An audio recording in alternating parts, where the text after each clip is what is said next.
Alas 9 ng gabi, nang umuwi ako mula sa trabaho at nadatnan kong gumuho ang mundo ko. Sa gitna ng matinding bagyo, nakita ko ang aking 5 taong gulang na anak na si Junjun na nanginginig sa aming terasa, patio. Hindi ako pinayagan ni Lola na pumasok, inay. Mahina niyang tanong habang sinasabing siya ay gutom. Lumabas na 5 oras na pala siyang nagtitiis sa ginaw sa labas. Nang akmang papasok na kami, biglang lumitaw ang biyenan kong babae mula sa likod ng pinto. Hindi para tulungan kami, kundi para itaboy kaming dalawa. Akala niya, nagwagi na siya.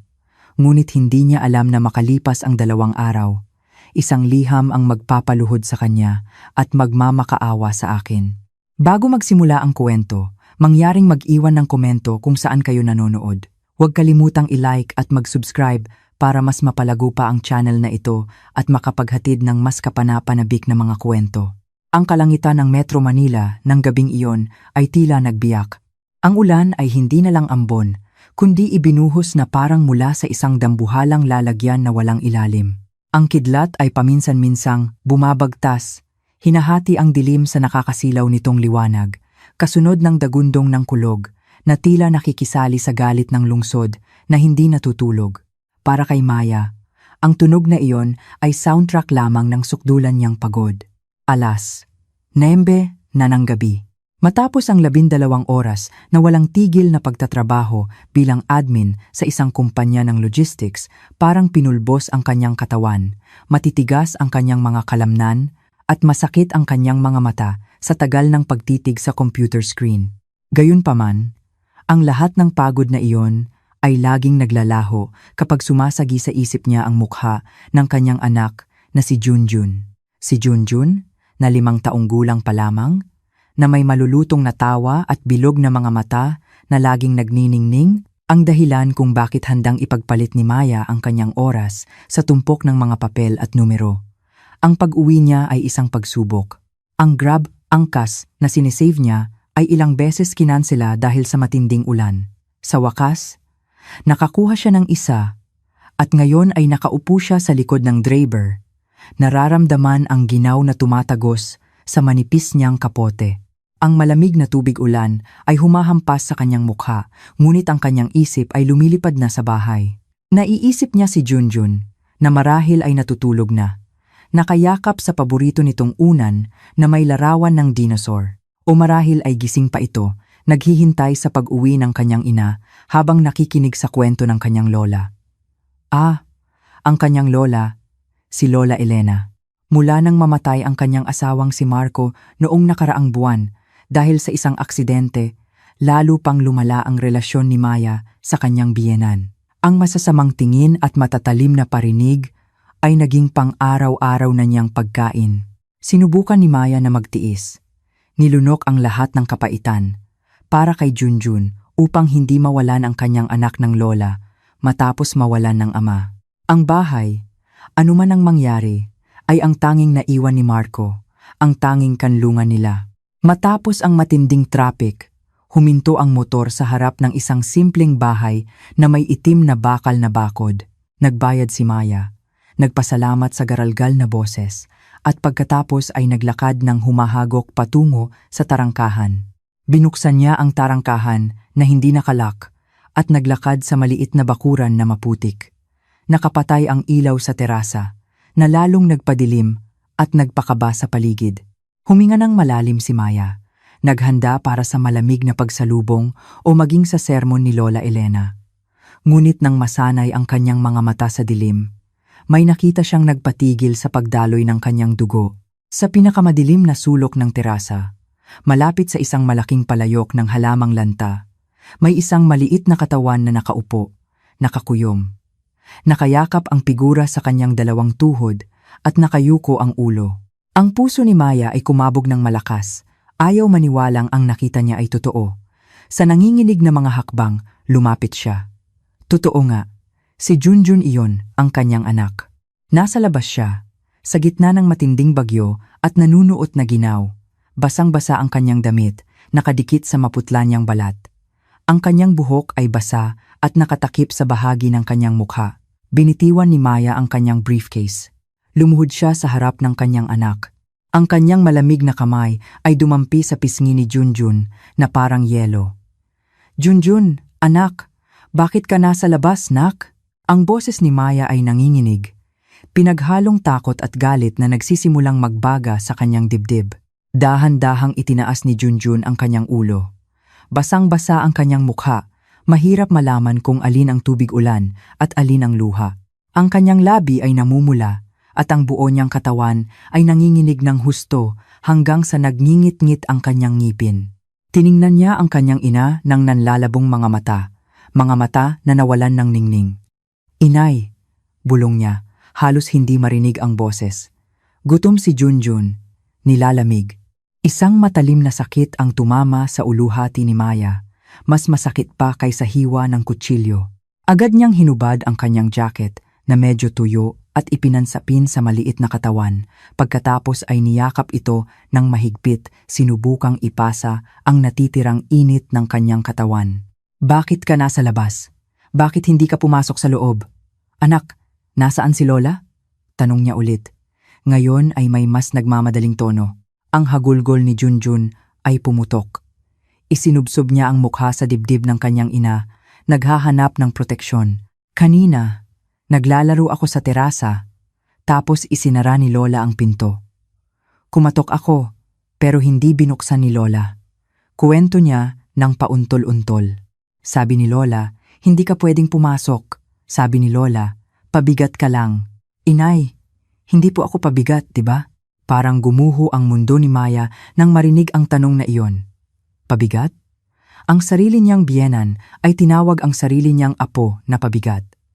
Ang galit na kanina pa niya pinipigilan ay sumabog ng tahimik. Hindi siya sumigaw, hindi umiyak, ngunit ang kanyang puso ay naghihiyaw. Tiningnan niya ang orasan sa kanyang basang telepono. Lampas alas, 9 na. Sabi ni Junjun, naglaro siya sa terasa.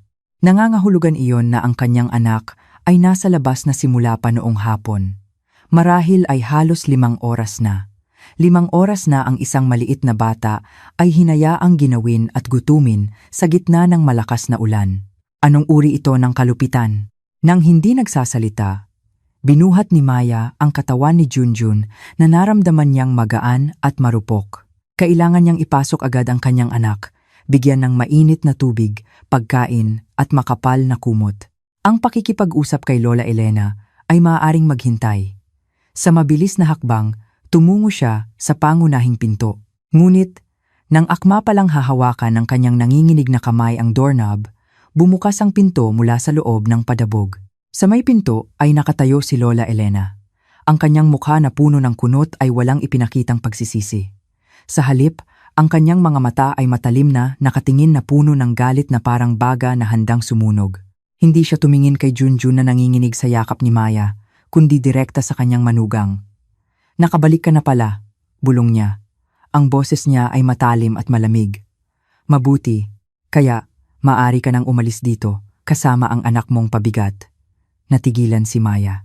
Hindi niya inasahan na sasalubungin siya ng ganitong kalupit na mga salita. "Ina, ano po bang ibig ninyong sabihin?" Nilalamig si Junjun sa labas ng ilang oras. Maaari siyang magkasakit ng malubha. Tumawa ng sinisik si Lola Elena, isang tawa na nakakatakot sa gitna ng ingay ng ulan. Mas mabuti pa kung magkasakit siya, para makasama na niya ang kanyang walang kuwentang ama. "Mula nang kayong dalawa ay nandito, naging mahirap ang buhay ko. Ayoko nang magdala ng pabigat. Bahay po ito ni Marco, inay." "Ito ang bahay namin," ganti ni Maya. Mahina, sinusubukang panatilihin ang kanyang boses na hindi nanginginig sa harap ni Junjun na nagsisimula ng umiyak dahil sa takot. "Bahay ni Marco, sabi mo?"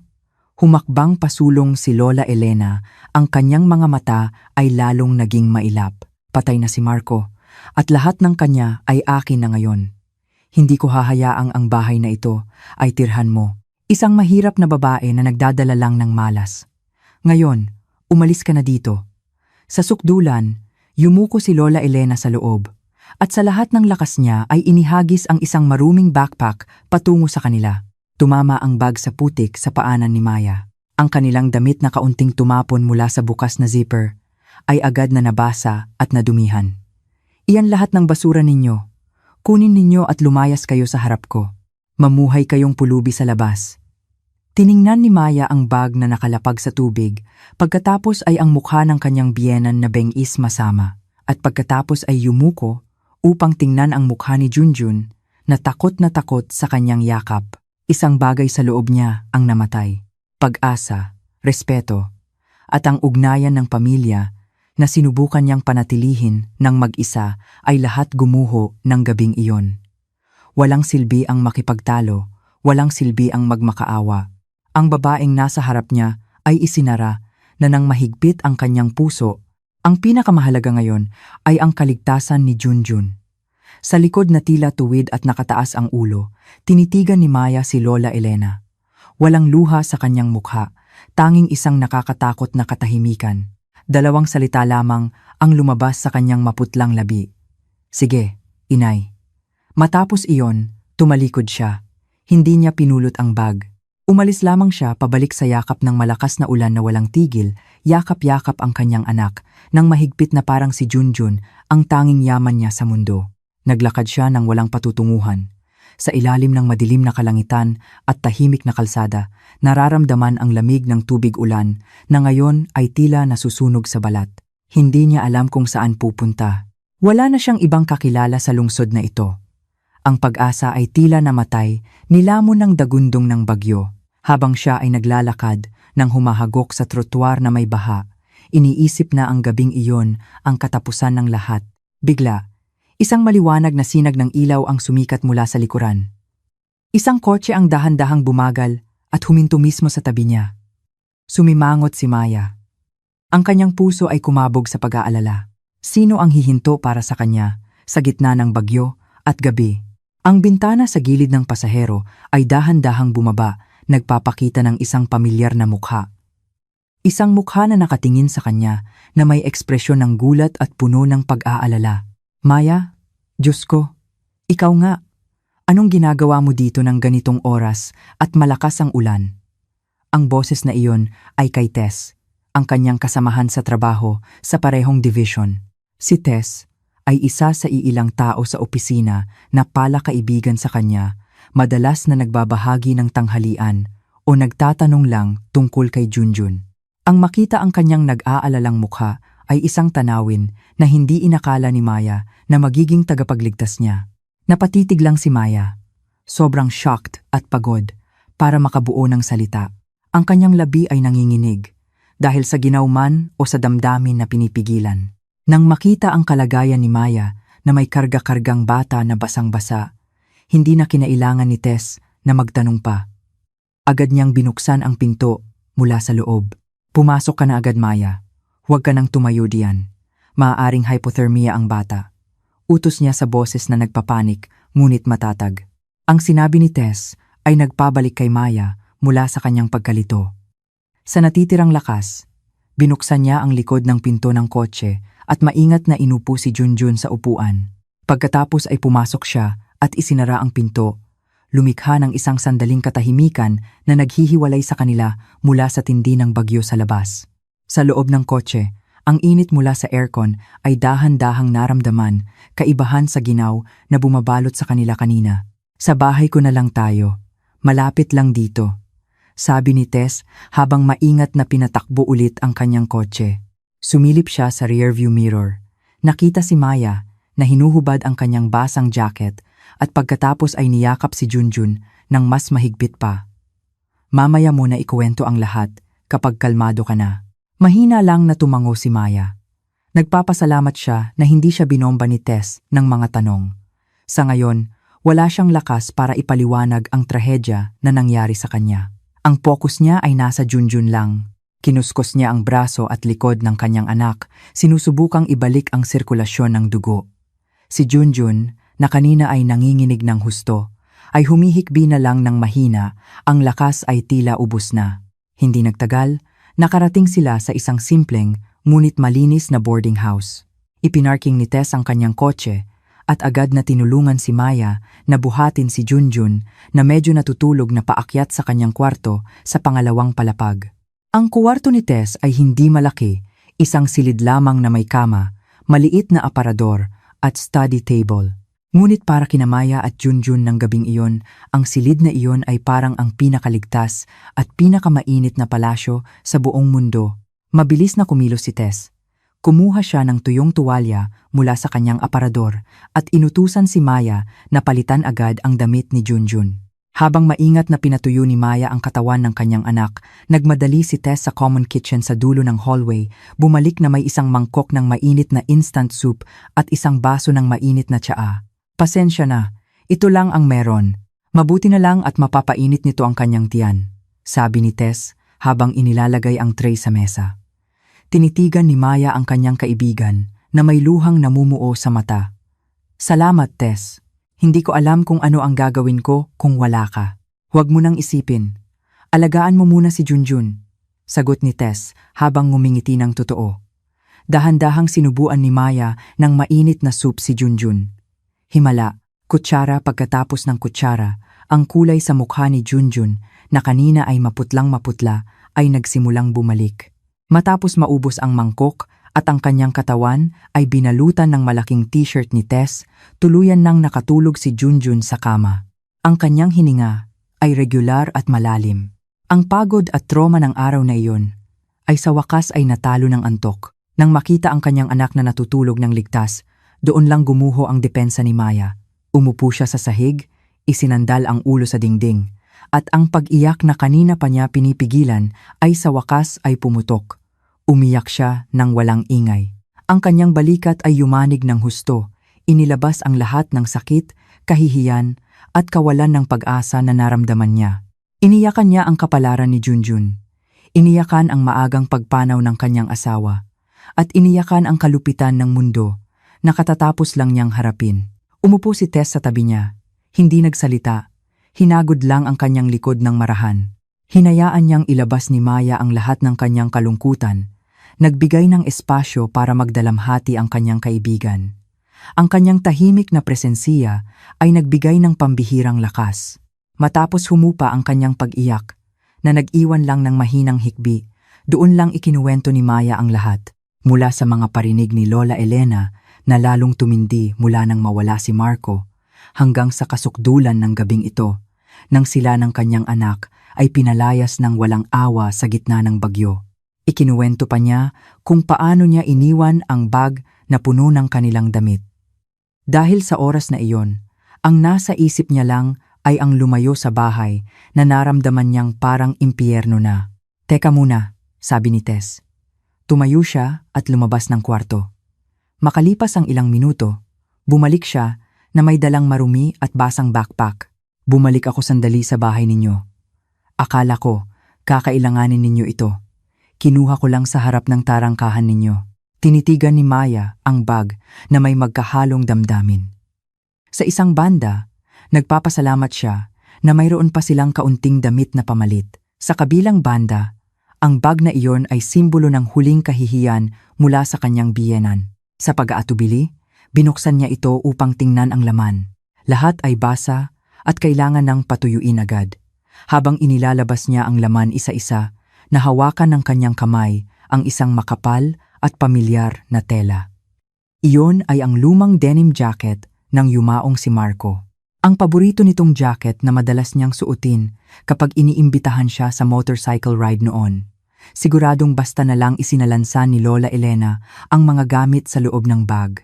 Nang makita ang jacket na iyon, isang flashback ng matatamis na alaala kasama si Marco ang muling bumalik. Mga alaala ng kanilang tawanan, ng kanilang mga pangako na palakihin si Junjun ng magkasama. Ang masakit na pangungulila ay muling umatake sa kanya. Niyakap niya ang basang jacket. Sinamyo ang bahagyang amoy ng kanyang asawa na naiwan na humalo sa amoy ng ulan. Sa sandaling iyon, kinapa ng kanyang kamay ang isang bagay na matigas at nakaharang sa panloob na bulsa ng jacket. Isang bulsa na bihira gamitin ni Marco. Dahil sa pagtataka, ipinasok niya ang kanyang kamay at kinuha ang bagay na iyon. Isang lumang kayumangging leather wallet ng lalaki na inakala niyang matagal nang nawawala. Ito ang unang wallet na regalo niya kay Marco noong ikasal pa lang sila. Sa nanginginig na kamay, binuksan ni Maya ito. Sa loob ay nakatago pa rin ang ilang piraso ng perang peso na basa na. At sa may mika na bahagi ay nakasiksik ang kanilang wedding photo. Larawan kung saan silang dalawa ay nakangiti ng napakasaya nang hindi nalalaman na paghihiwalayin sila ng kapalaran ng napakabilis. Muling namuo ang luha sa kanyang mga mata, ngunit hindi iyon ang ikinagulat niya. Sa likod ng larawan ay may dalawa pang bagay. Isang maliit na susi na kulay silver. Kakaiba ang hugis nito, parang susi ng drawer o safety deposit box, hindi susi ng pinto. At ang pangalawa ay isang piraso ng papel na nakatiklop ng maliit at naging makapal at lusot malapad na. Ang papel ay tila matagal nang nakaimbak doon. Sa lalong bumibilis na pagtibok ng puso, maingat na binuksan ni Maya ang tiklop ng papel. Sa ibabaw nito ay nakasulat ang handwriting ni Marco na kilala niyang kilala. Ang sulat ay maayos ngunit matatag. Maya, mahal kong asawa. Kung mababasa mo ito, nangangahulugan na may masamang nangyari sa akin at lumampas na si ina sa kanyang limitasyon. Patawarin mo ako at hindi kita mapangalagaan. Huwag kang umiyak ng matagal. Kailangan mong maging matatag para sa ating Jagawan, champion. Kung pinalayas ka ni ina, gamitin mo ito lahat para sa kinabukasan mo at ni Junjun. Binasa ni Maya ang mga pangungusap na iyon ng paulit-ulit. Ano ang ibig sabihin ng gamitin mo ito? Susi ba ito para saan? At paano nalalaman ni Marco ang mangyayari? Ano ba talaga ang tinatago ng kanyang asawa sa kanya? Sa gitna ng lubusang kawalan ng pag-asa, isang misteryo at kakaibang maliit na pag-asa ang nagsimulang umalab sa puso niya. Hindi lang ito isang lumang wallet. Ito ay isang huling mensahe mula sa kanyang asawa. Isang pahiwatig na iniwan mula sa kabilang buhay. Ang gabi ay tila napakahaba at mabagal. Parang ang oras mismo ay ayaw umalis patungo sa umaga. Sa maliit na boarding house ni Tess, ang ingay ng ulan sa labas ay napalitan na ng mahinang ambon. Nag-iwan ng ginaw na tumagos sa silid. Si Tess ay mahimbing nang natutulog sa manipis na foldable bed sa sahig. Ang kanyang regular na hininga, ang tanging nakapapawing balisa, natunog sa gitna ng bagyo na nagngangalit sa isip ni Maya. Sa ibabaw ng kama, sa tabi niya, si Junjun ay natutulog ng payapa. Ang kanyang inosenteng mukha ay tila kalmado, malaya sa trauma na katatapos lang niyang maranasan. Paminsan-minsan ay bumubulala siya sa kanyang pagtulog, tinatawag ang kanyang ama, isang ugali na hindi pa rin nawawala mula nang mawala si Marco. Nang marinig iyon, muling nasaktan ang puso ni Maya. Hindi rin siya makatulog. Ang kanyang mga mata ay dilat, nakatingin sa maputlang kisame ng kwarto. Sa kanyang mahigpit na pagkakahawak, naramdaman niya ang malamig at matigas na dalawang bagay na ngayon ang sentro ng kanyang mundo. Isang maliit na susi na silver at isang piraso ng papel na lusot. Hindi na mabilang kung ilang beses niyang binasa ng paulit-ulit ang maikling mensahe mula sa yumaong asawa. Ang bawat salita ay parang bulong mula mismo kay Marco, tumatawid sa hangganan sa pagitan ng buhay at kamatayan. Kung pinalayas ka ni ina, ang pangungusap na iyon ay patuloy na umaalingaw-ngaw.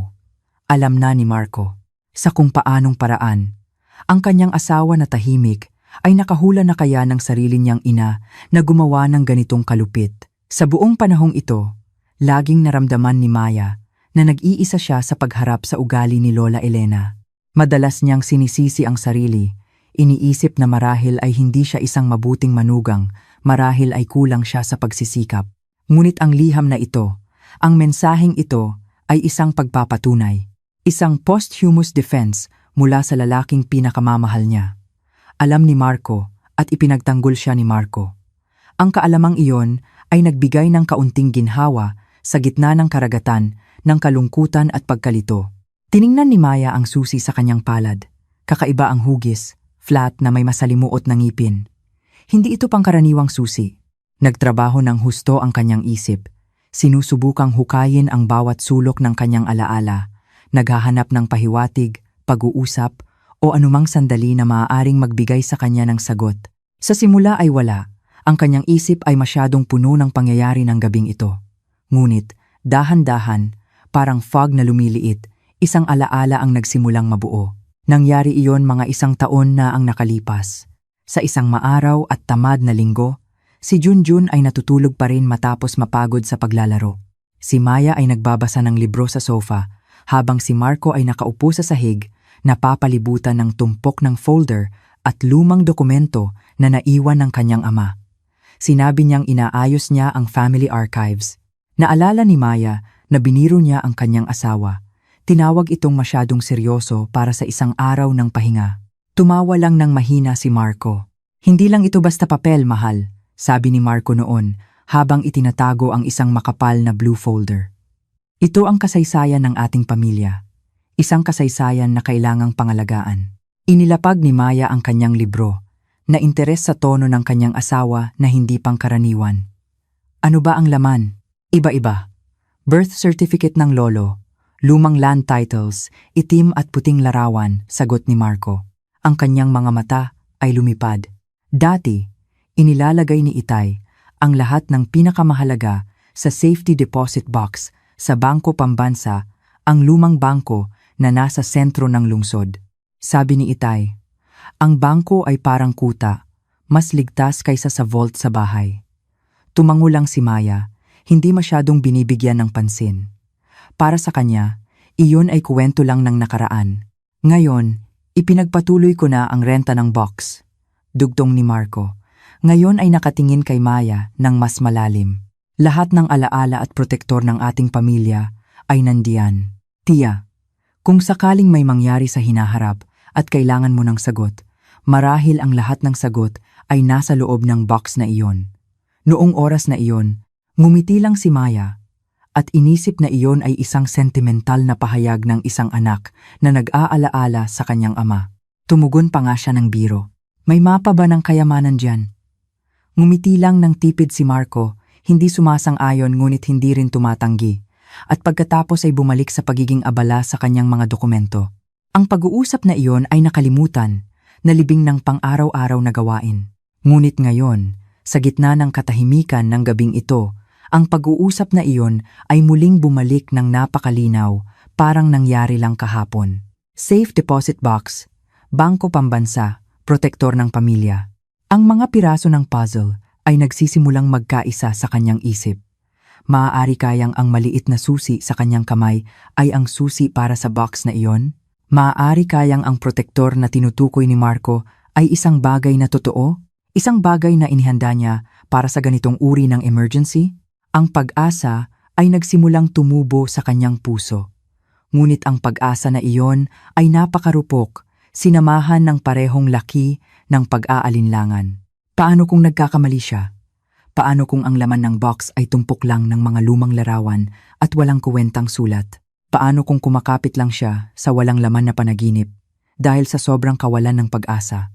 Ang umasa sa mensahe mula sa taong patay na ay parang kabaliwan. Ipapatalo niya ang natitirang lakas niya para sa isang posibilidad na hindi pa sigurado. Tumingin si Maya kay Junjun na natutulog. Marahan niyang hinaplos ang buhok ng kanyang anak, ang mukha na ito ang sagot. Hindi siya maaaring patuloy na makiusap sa kabaitan ni Tess. Hindi niya maaaring hayaang mamuhay si Junjun sa kawalan ng katiyakan. Kahit gaano kaliit ang posibilidad, kailangan niyang subukan. Para kay Junjun, kailangan niyang malaman kung ano ang nasa loob ng box na iyon. Kung wala itong laman, hindi bababat nakasubok siya. Hindi siya mamamatay sa pagtataka. Ang kanyang desisyon ay naging matatag. Ang pagod sa kanyang katawan ay tila naglaho, napalitan ng isang kakaibang adrenaline rush. Hindi siya susuko. Maaaring itapon siya ni Lola Elena, isipin siyang basura, ngunit hindi niya hahayaang magwagi ang babae na iyon. Lalaban siya para sa kinabukasan ng kanyang anak gamit ang huling pahiwatig mula sa kanyang asawa bilang tanging kompas. Nang ang unang sinag ng bukang liwayway ay nagsimulang kulayan ang silangan ng orange hue, nakagawa na ng desisyon si Maya. Bumangon siya, maingat na tiniklop ang papel mula kay Marco at ibinalik ito sa wallet kasama ang susi. Pupunta siya sa Bangko Pambansa ngayong araw. Ano man ang naghihintay sa kanya doon, haharapin niya ito. Ang nakakagigil na gabi ay nagtapos, at ngayon ay oras na para salubungin niya ang bagong bukang liwayway. Ang bukang liwayway na maaaring magdala ng sagot sa lahat. Mabilis na dumating ang umaga. Matapos maglinis, nadatnan ni Maya si Tess, nagising na at naghahanda ng simpleng almusal. 2 piraso ng sliced bread na may chocolate spread at 2 tasa ng mainit na tsaa. Ang matamis na amoy ng tsaa ay pumuno sa maliit na silid, nagbigay ng kaunting pakiramdam ng normalidad sa gitna ng kaguluhan ng buhay ni Maya. Saan ka pupunta ng ganito kaaga? Parang nagmamadali ka, tanong ni Tess habang iniaabot ang 1 tasa ng tsaa. Lumuon si Maya, medyo nag-aatubili na ikuwento ang kanyang plano na parang eksena sa pelikula. Ngunit nang makita ang totoo at sinserong tingin ni Tess, nagdesisyon siyang maging tapat. Ikinuwento niya ang tungkol sa wallet, susi, at mensahe mula kay Marco at ang kanyang hula tungkol sa safe deposit box sa Bangko Pambansa. Hindi inaasahan, hindi siya tinawanan ni Tess o inisip na baliw. Sa halip, ang kanyang mga mata ay nagniningning na puno ng suporta. Kailangan mong pumunta, tiya. Ito na ang maaaring maging daan palabas para sa inyo. Huwag kang mag-alala kay Junjun. Hayaan mo siyang dito, babantayan ko siya. Magpapaalam ako na hindi papasok sa trabaho ngayong araw. Ang kabaitan ni Tess ay nagpatigil sa paghinga ni Maya. Pero, Tess, walang pero-pero. Mabilis na putol ni Tess. Isipin mo na lang na ito ay isang maliit na tulong. Gamitin mo muna ang pera ko para sa pamasahe. Huwag kang tumanggi. Iniabot ni Tess ang ilang piraso ng E100 bill sa kamay ni Maya at pinilit siyang tanggapin. Ngayon, umalis ka na. Sana ay makita mo ang hinahanap mo. Sa pusong puno ng pasasalamat, niyakap ni Maya ang kanyang kaibigan.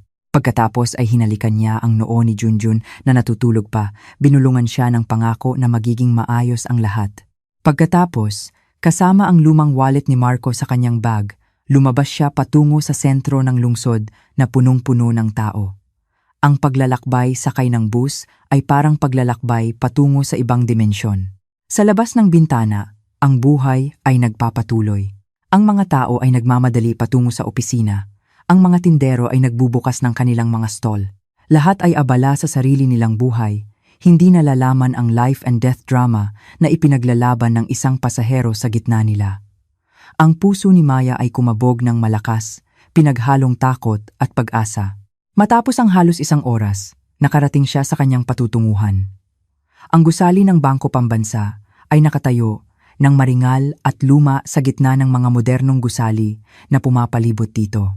Ang malalaking pillar nito na may colonial style at ang dingding na gawa sa kusam na marble ay nagbigay ng impresyon ng pagiging anchor at marangal. Ito ang lugar na nagtatago ng matatandang sekreto.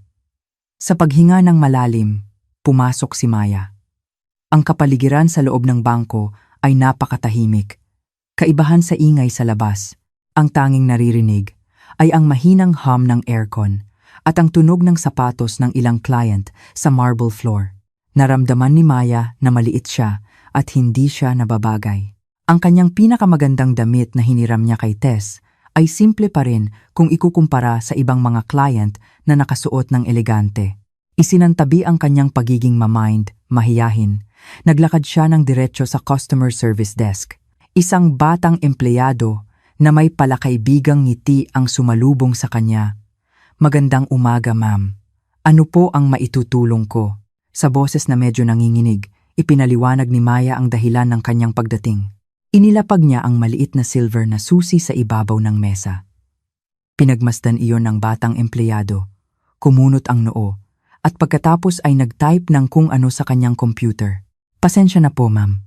Para sa safe deposit box ng Bangko Pambansa, medyo naiiba po ang procedure. Kailangan ninyong makipag-usap sa aming manager, si Mr. Reyes. Hiniling kay Maya na maghintay sa isang komportableng waiting room. Ang bawat segundo ng paghihintay ay parang 1 oras. Ang kanyang isip ay napuno ng iba't ibang pinakamasamang senaryo. Mali ang susi, walang data niya, o kaya ay itataboy siya dahil inisip na scammer. Hindi nagtagal, isang parubaya, middle-aged, na lalaki na may autoridad, si Mr. Reyes, ang lumapit sa kanya at pinapasok siya sa kanyang opisina. Magandang umaga, Miss Maya. Bati niya ng palakaibigan. Matapos makita ang ID ninyo, Sinabi ng aking empleyado na may dala kayong susi para sa deposit box sa pangalan ng yumaong si Ginoong Marco Willoyo. Tumango si Maya, iniabot ang susi. Maingat na pinagmasdan iyon ni Mr. Reyes at pagkatapos ay ngumiti ng tipid. Tama, ito ang susi. Ang yumaong si Ginoong Marco ay isang napakadetalyadong client namin. Nag-iwan siya ng napaka-espesipikong instruction. Instruction? Tanong ni Maya. Muling kumabog ang kanyang puso. Tama, bago namin pahintulutan ang tagapagmana na buksan ang box, kailangan naming ibigay ang isang pribadong liham na ipinagkatiwala niya sa amin. Ang liham na ito ay sealed at tanging ikaw lang ang pwedeng magbukas, paliwanag ni Mr. Reyes. Tumayo siya, binuksan ang isang safe sa sulok ng kanyang opisina at kinuha ang isang makapal na puting envelope na medyo naninilaw na.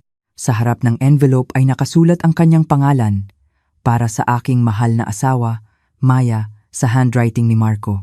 Inabot ni Mr. Reyes ang envelope kay Maya at pagkatapos ay matalinong sinabi, "Mangyaring basahin ninyo muna. Maghihintay ako sa labas." Nang mag-isa sa silid na iyon, binuksan ni Maya ang envelope gamit ang nanginginig na kamay. Sa loob ay may ilang piraso ng papel. Hindi lang ito basta note, kundi isang mahabang liham. Mahal kong Maya, kung nababasa mo ito, ibig sabihin ay wala na ako sa tabi mo para protektahan ka at si Junjun. Patawarin mo ako.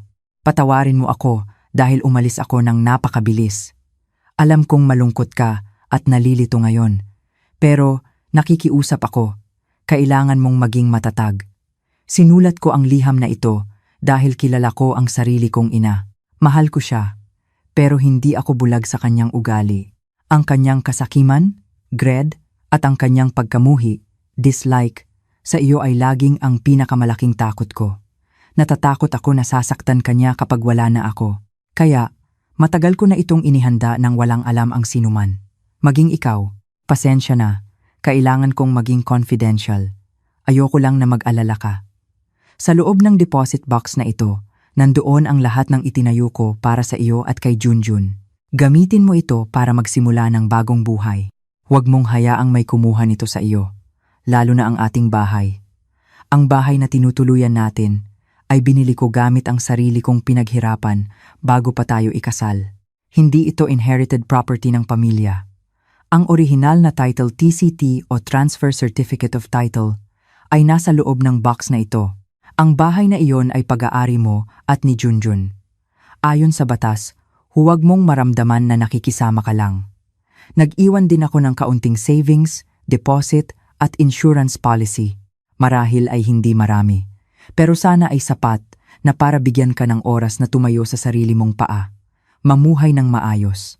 Palakihin si Junjun na maging isang mahusay na bata. Ikwento mo sa kanya ang tungkol sa kanyang ama, na mahal ko siya. Mahal kita palagi, Maya. Dati, ngayon, at magpakailanman. Ang iyong asawa, Marco. Ang mga luha na kanina pa niya pinipigilan ay sa wakas ay umagos. Umiyak siya hindi lang dahil sa kalungkutan, kundi dahil din sa pagkadama ng relief at pagmamahal ni Marco na napakalaki. Pag-ibig na lumampas pa sa kamatayan. Ang kanyang asawa ay hindi siya iniwan ng ganoon lang. Nagtayo siya ng isang kuta para protektahan siya. Matapos ang ilang minuto ng pagpapahinahon sa sarili, tinawag niya si Mr. Reyes na may mga mata pa ring mapula-pula, ngunit may tingin na ngayon ay puno ng lakas. Handa na po akong buksan ang box ngayon. Dinala siya ni Mr. Reyes sa isang silid na may makapal na dingding na bakal, ang vault room. Sa mahigpit na procedure gamit ang susi ng bangko at ang susi ni Maya, isang metal drawer ang hinila palabas. Ang box ay dinala sa pribadong cubicle. Nang buksan iyon ni Maya, natigil ang kanyang paghinga. Ang laman ay eksakto sa sinabi ni Marco. Sa ibabaw ay may ilang jepok, bundle ng salaping peso na nakatali ng maayos. Sa ilalim ay may ilang folder. Binuksan niya ang isa-isa. Certificate of deposit sa kanyang pangalan at sa pangalan ni Junjun. Life insurance policy na may malaking halaga na siya ang tanging makikinabang. At ang pinakamahalaga, isang makapal na folder na naglalaman ng Title TCT o Transfer Certificate of Title at Deed of Sale. Ang kanilang bahay, Kumpleto sa lahat ng proof of payment. Lahat ay lehitimo, lahat ay legal. Hawak na niya ngayon ang hindi matatawarang ebidensiya. Naramdaman ni Maya na tila inalis ang bigat ng bundok mula sa kanyang balikat. Hindi na siya pulubi, may bahay na siya, may funds na siya para magsimulang muli. Siya at si Junjun ay ligtas. Nang akmana niyang isasara ang box, may nakita siyang nakalapag sa ilalim ng box na kanina ay natatakpan ng mga folder. Isa pang envelope. Ang envelope na ito ay mas makapal, kulay brown at tila matigas. Sa harap nito ay nakasulat lang ang isang salita na may matatag na capital letters. Ina. Sa ibabaw ng envelope ay nakadikit ang isang maliit na memo paper na may parehong handwriting ni Marco. Ibigay lamang ito kung lumampas na siya sa limitasyon. Tinitigan ni Maya ang envelope na iyon. Kung ang unang liham ay ang kalasag na ibinigay ni Marco sa kanya, ang pangalawang envelope na ito ay tila iba. Ang envelope na ito ay tila mabigat, malamig, at naglalabas ng aura na intimidating. Hindi ito kalasag. Ito ay isang espada, isang ultimate weapon na inihanda ni Marco. Ang isang bagong tanong ay lumitaw sa kanyang isip. Inilipat ang relief na nararamdaman niya. Ano ang laman ng liham na ito? Anong sekreto ang napakalakas kaya naramdaman ni Marco na kailangan niya itong ihanda bilang huling sandata? Si Lola Elena ay nagising kinabukasan na may magaan na pakiramdam na matagal na niyang hindi naramdaman. Ang sikat ng araw sa umaga na tumagos sa kortina ay tila sumasalubong sa kanyang tagumpay. Nag-inat siya sa kanyang kama. Isang ngiti ng kasiyahan ang nakaukit sa kanyang manipis na labi. Tahimik. Iyon ang unang tunog na napansin niya. Wala na ang ingay ng tawa o iyak ni Junjun na kadalasang gumugulo sa kanyang pagtulog. Wala na ang anino ni Maya na paikot-ikot sa bahay na may malungkot na mukha na tila sumisipsip sa lahat ng kaligayahan. Ang bahay na ito ay sa wakas ay bumalik na sa kanya ng buo. Naramdaman niya na nagtagumpay siya sa paglilinis. Itinapon ang hama pests na matagal nang kumakain sa kanyang buhay. Bumangon siya at naglakad patungo sa kusina para magtimpla ng kanyang paboritong kape. Habang dumadaan sa sala, sinuyod ng kanyang mga mata ang paligid, malinis. Wala nang mga laruan ng dinosaur o toy car na nakakalat sa sahig. Wala na ang mga bakas ng buhay ng manugang at apo na inisip niyang pabigat. Para sa kanya, hindi ito pagkawala kundi paglaya. Sa kanyang isip, binuo na niya ang perpektong justification para sa kanyang ginawa. Si Maya ay isang babaeng nagdadala ng malas. Mula nang ikasal kay Marco, ang maliit na negosyo ng yumaong asawa niya noon ay nagsimulang humina at sa kasukdulan, si Marco, ang kaisa-isang anak na ipinagmamalaki niya, ay namatay sa isang aksidente. Siyempre, kasalanan ito lahat ni Maya. Ang masamang aura ng babae na iyon, ang tiyak na sanhi ng lahat ng ito. Ganoon ang kanyang baluktot na lohika na itinanim sa kanyang isip hanggang sa naging isang ganap na katotohanan. At si Junjun, ang kanyang apo, ay karugtong lang ni Maya. Tuwing nakikita niya ang mukha ni Junjun, hindi niya nakikita ang sarili niyang dugo, kundi ang anino ng kanyang manugang na kinamumuhian niya. Ang alagaan ng bata ay nangangahulugang gumastos pa ng pera para sa gatas, pagkain, at sa hinaharap, school fees. Naramdaman ni Lola Elena na wala siyang obligasyon para dito. Matanda na siya. May karapatan siyang tamasahin ang natitirang buhay niya ng tahimik at komportable, hindi binabagabag ng pag-iyak at pangangailangan ng isang maliit na bata. Ang bahay na ito, ang bahay na binili ni Marco, ay ang kanyang karapatan, ang kanyang pensyon, ang kanyang jaminan, security sa pagtanda. Siya ang nagbigay buhay kay Marco, kaya nararapat lang na ang lahat ng pag-aari ni Marco ay bumalik sa kanya. Habang humihigop ng kanyang kape, kinuha niya ang kanyang telepono. May dalawang mahalagang tawag na kailangan niyang gawin ngayong umaga. Ang una ay kay Mr. Javier, isang real estate broker na matagal na niyang kilala. "Hello, magandang umaga Mr. Javier." Bati niya ng masigla. "Ako ito, si Elena. Gusto kong magbigay ng magandang balita. Ang bahay ko sa Kalye Sampaguita ay handa ng ibenta. Wala ng tao ngayon." Narinig ang boses ni Mr. Javier na masigla sa kabilang linya. "Wow, magaling iyan ma'am. mamayang tanghali. Maaari akong dumaan para kumuha ng mga larawan at maglagay ng karatula. Oo, pwede. Pwede talaga. Mabilis na sagot ni Lola Elena. Mangyaring humanap ka ng mabilis na mamimili ha, sir. Gusto ko nang ibenta ng mabilis. Kahit babaan pa natin ng kaunti ang presyo sa market, ayos lang.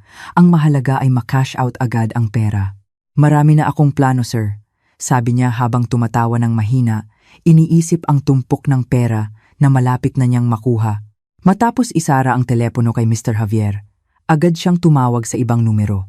Ang numero ni Tita Perla, ang kanyang kapatid na naninirahan sa probinsya, at ang kanyang pinakamatapat na kagosip.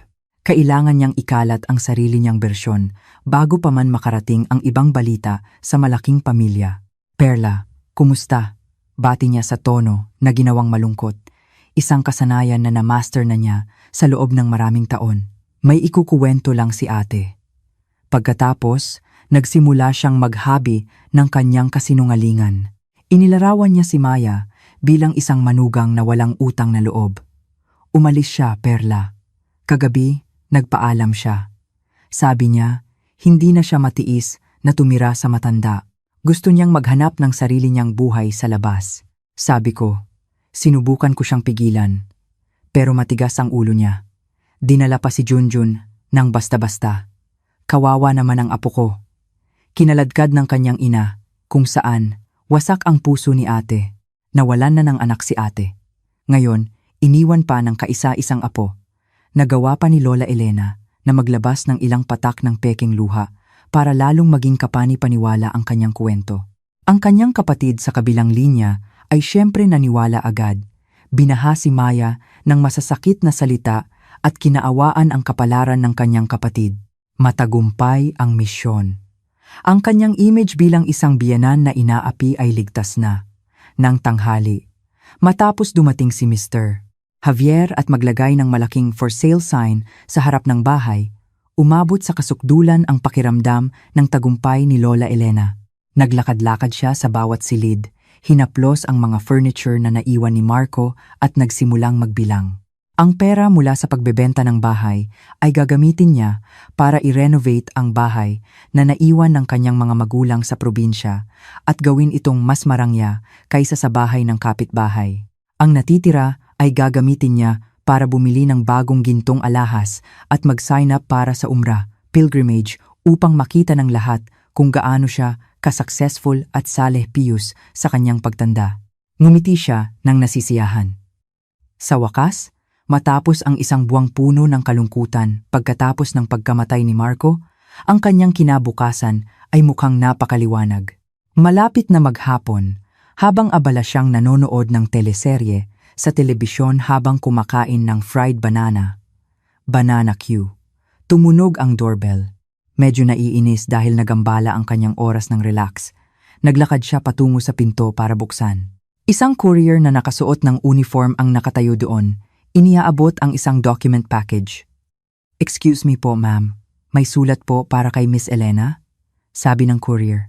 Walang pakialam na pinirmahan ni Lola Elena ang proof of receipt. Sinilip niya ang malaking brown envelope. Sa kaliwang sulok sa itaas ay may logo at pangalan na hindi pamilyar sa kanya, Opisina ng Abogado, Ricardo Carding Diaz. Marahil ay alok na sulat lang mula sa bangko o insurance promotion, naisip niya. Inilapag niya iyon sa mesa at nagpatuloy sa panonood ng kanyang teleserye na masaya. Matapos ang teleserye, naalala niya ang sulat.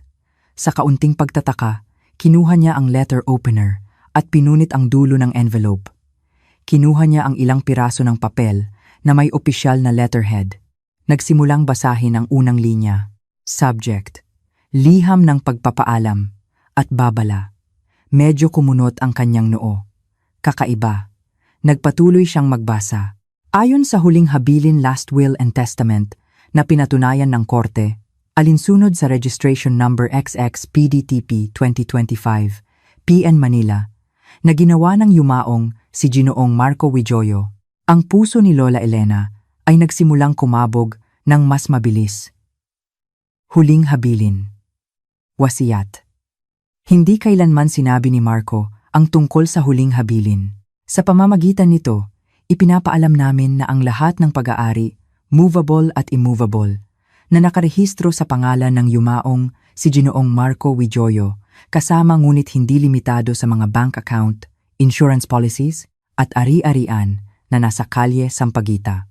Bilang 12 ay legal na napupunta sa lehitimong tagapagmana ang kanyang asawa, si Miss Maya, at ang kanyang anak, si Junjun. Ang kamay ni Lola Elena ay nagsimulang manginig. Ang baso ng tsaa na nasa mesa ay bahagyang yumanig nang hindi sinasadyang nasagi niya. Binasa niya ulit ang pangungusap, nanlalaki ang kanyang mga mata sa hindi paniniwala. Hindi maaari, tiyak na mali ito. Scam ito. Pinilit niyang basahin ang huling talata. Ang talata na naging huling pako para sa kabaong ng kanyang mga pangarap.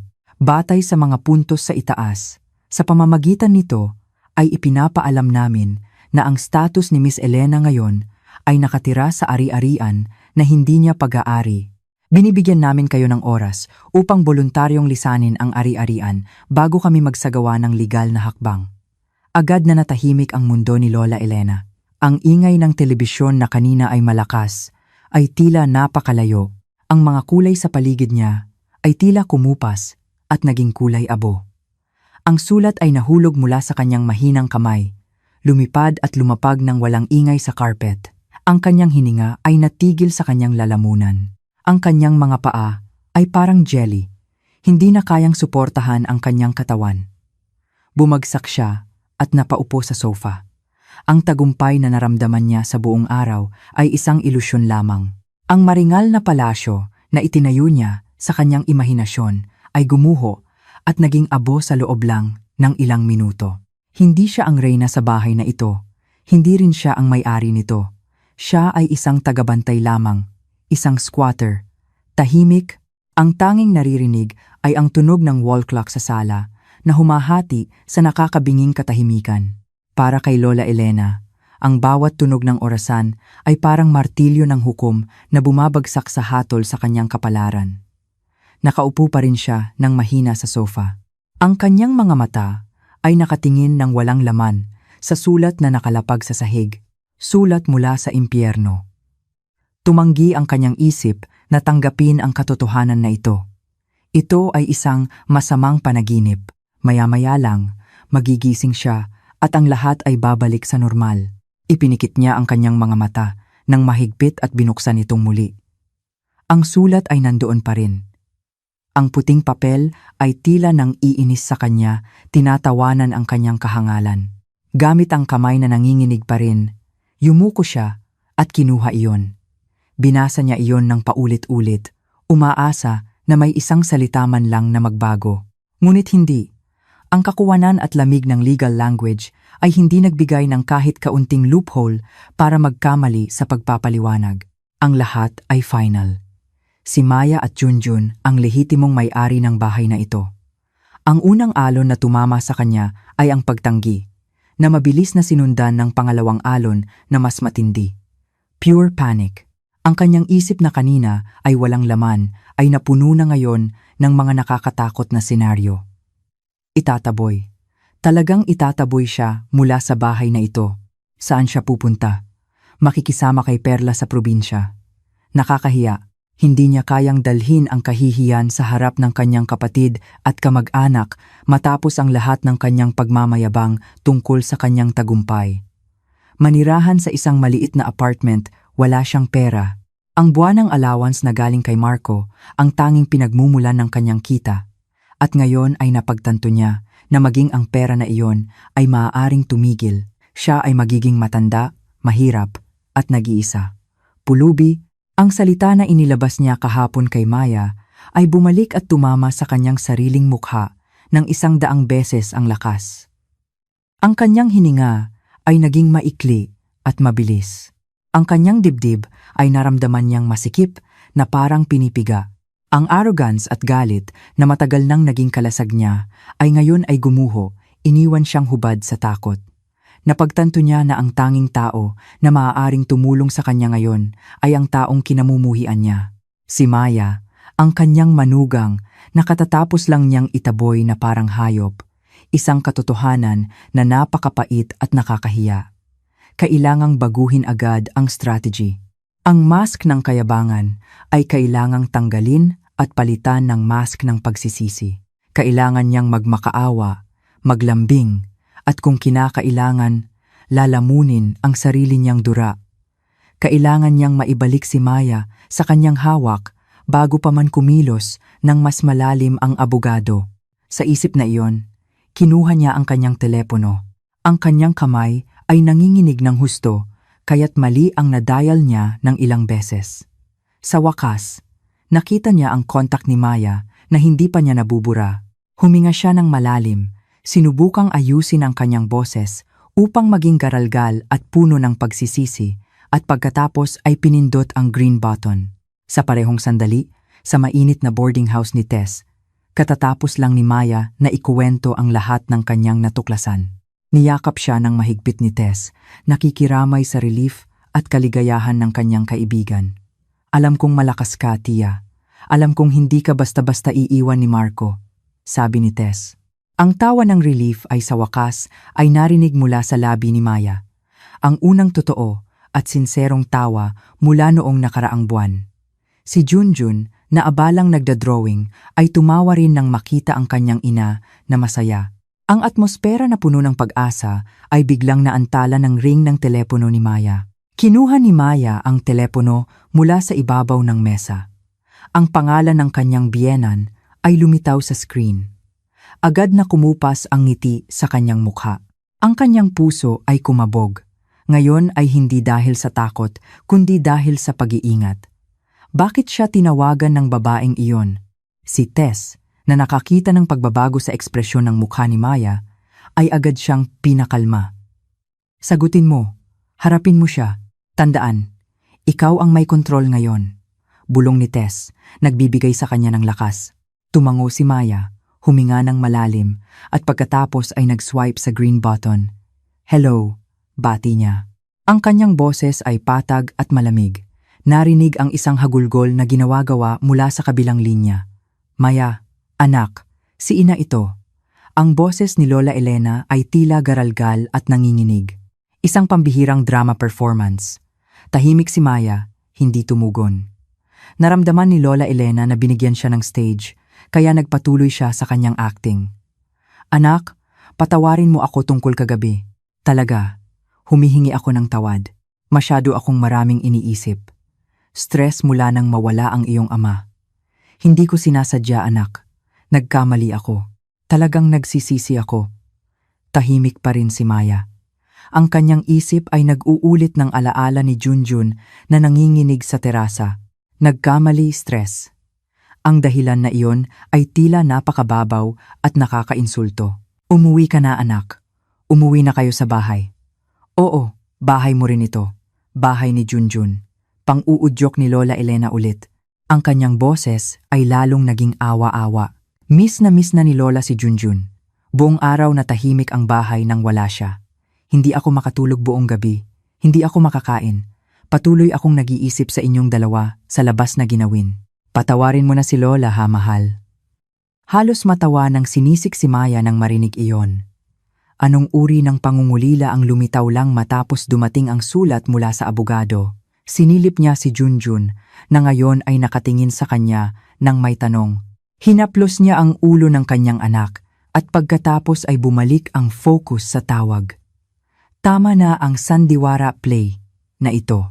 Matapos tapusin ni Lola Elena ang serye ng kanyang mga palsong, false paghingi ng tawad at pagsisisi, ang tanging nakuha niya mula kay Maya ay katahimikan. Isang katahimikan na naramdaman niyang mas nakakatakot kaysa galit. Maya, nandyan ka pa? Nak? Tanong ni Lola Elena, nag-aalala. Sa wakas, nagsalita si Maya. Ang kanyang boses ay tila kalmado, malinaw at walang emosyon. Isang nakamamatay na katahimikan. Uuwi ako bukas, inay. Isang sinag ng pag-asa ang agad na sumikat sa puso ni Lola Elena. Tagumpay. Nagtagumpay ang kanyang plano. Oh, salamat anak. Maghahanda ako ng paborito mong pagkain at ni Junjun. Pero hindi ako nag-iisa. Putol ni Maya, pinatay ang euporya ni Lola Elena. Kumunot ang noo ni Lola Elena. Ano ang ibig mong sabihin? Kasama mo ang kaibigan mo? Mangyaring ihanda mo ang sarili mo, inay, para makilala ang abogado ko. Ang huling tatlong salita na iyon ay tumama kay Lola Elena na parang kidlat. Abogado? Abogado ko. Hindi iyon pangungusap na sasabihin ng isang masunurin at mahina na manugang. Iyon ay pangungusap na sasabihin ng isang kalaban. Matapos sabihin ang pangungusap na iyon, agad na pinatay ni Maya ang telepono, hindi nagbigay ng pagkakataon kay Lola Elena na tumugon. Tinitigan ni Lola Elena ang screen ng kanyang telepono na ngayon ay madilim na. Ang malamig na boses ni Maya at ang salitang abogado ay patuloy na umaalingaw-ngaw sa kanyang tainga. Ang huli niyang pag-asa ay nawala. Hindi siya naniwala sa kanyang panunukso. Hindi siya uuwi bilang isang manugang na maaari niyang kontrolin, kundi bilang ang lehitimong may-ari ng bahay na dumarating kasama ang kanyang legal counsel. Ang takot na kanina ay humupa ay bumalik ngayon ng buong lakas. Kinukuyom siya sa lubusang horror. Bukas darating ang araw ng paghuhukom at hindi siya handa. Ang sumunod na umaga ay dumating na may ibang-iba na atmosfera. Hindi na ito umaga na puno ng kawalan ng pag-asa o kawalan ng katiyakan. Ngayon ay araw ng pagtutuos. Sa maliit na boarding house, naghanda si Maya, hindi lang para umalis, kundi para lumaban. Isang labanan ng walang sandata na panalo niya sa pamamagitan ng katahimikan at katotohanan. Nakatayo siya sa harap ng maliit na salamin na may basag sa sulok, inaayos ang kanyang refleksyon. Ang kanyang mukha ay maputla pa rin at may maitim na bilog sa ilalim ng kanyang mga mata. Mga labi ng gabing walang tulog. Gayunpaman, ang tingin ng kanyang mga mata ay iba. May apoy doon. Isang maliit na apoy na sinindihan ng pag-asa at ngayon ay nag-aalab na naging matatag na desisyon. Tinulungan siya ni Tess na pumili ng damit. Walang marangya, isang simpleng batik blouse na medyo malaki at isang mahabang dark skirt. Malinis at disenteng damit. Mukha kang matatag, tiya, sabi ni Tess habang inaayos ang collar ng blouse ng kanyang kaibigan. Ang damit na ito ay hindi para magpabangis, kundi para magpakita ng dignidad. Ang dignidad ng isang asawa at isang ina na dumarating para bawiin ang kanyang karapatan. Bago umalis, niyakap niya ng mahigpit si Junjun. Ang kanyang anak ay nakatingin sa kanya ng walang muwang. Hindi lubos na naiintindihan kung bakit kailangang pumunta ang kanyang ina sa lugar ng masamang lola ulit. Umalis muna ako sandali, ha, mahal. Bulong ni Maya habang hinahalikan ang noo ni Junjun. Kukunin ni inay ang bahay natin ulit para makapaglaro ka ulit sa kwarto mo. Dito ka muna kay Tita Tess. Maging mabuting bata ka, ha? Opo, inay. Kung may bahay na po ulit kami, pwede po bang maglaro si Tita Tess sa bahay natin? Tanong niya. Ang simpleng tanong na iyon ay tumama kay Maya na may alon ng emosyon. Oo naman, anak. Oo naman, pwede. Ipinagkatiwala niya si Junjun sa pagbabantay ni Tess.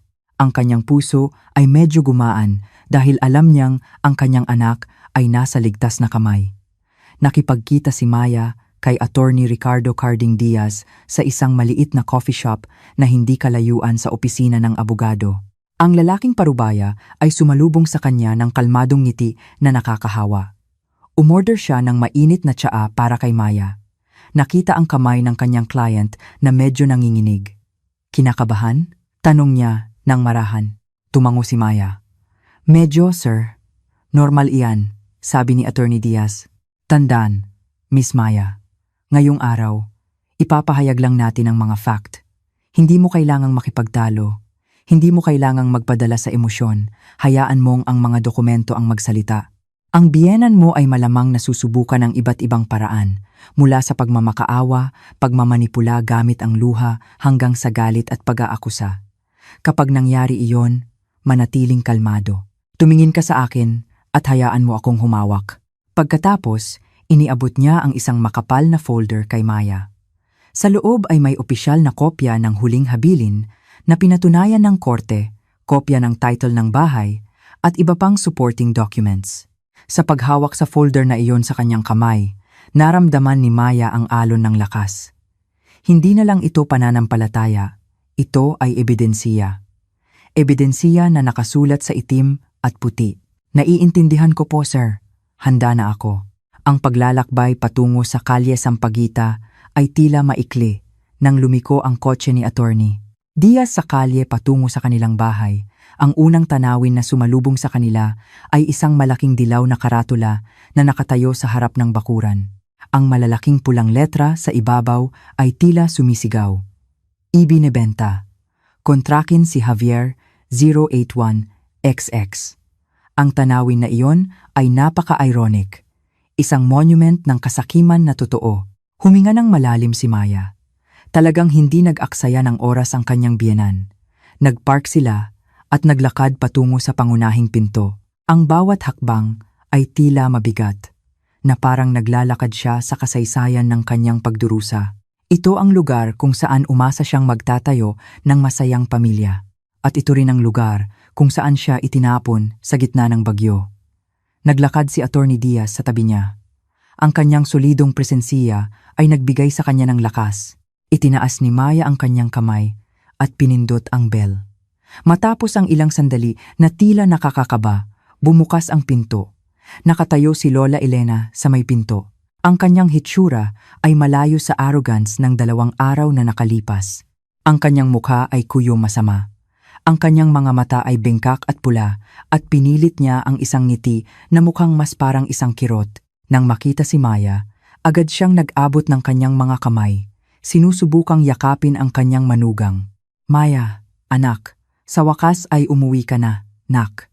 Nag-alala ako ng husto. Sigaw niya sa garalgal na boses na ginawa-gawa.